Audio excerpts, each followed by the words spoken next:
পরাজিত হবেন। নির্বাচনে তো জয়ের জন্য যেমন তেমন নির্বাচনের বাজেয়াপ্ত আপনাদের হয়ে যাবে।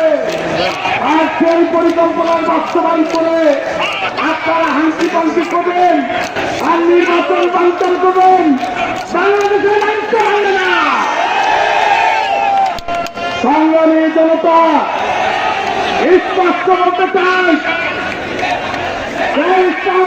কামালের নেতৃত্বে আগামী বাংলাদেশ ইনশাআল্লাহ সকল সুন্দর সোনার বাংলাদেশ পরিণত হবে।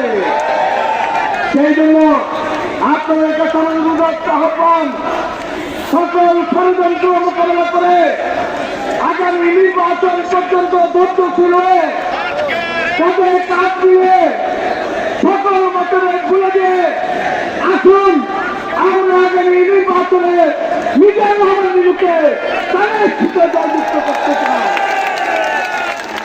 সেই জন্য আমি আপনাদের কাছে উদাত্ত আহ্বান জানাতে চাই। আর আজকের এই সমাবেশ থেকে আমাদের নেতা কর্মীরা যারা আজকে সহযোগিতা করেছেন, ইনশাআল্লাহ আগামী রাজশাহী মহানগর বিএনপি সকল নেতা কর্মীকে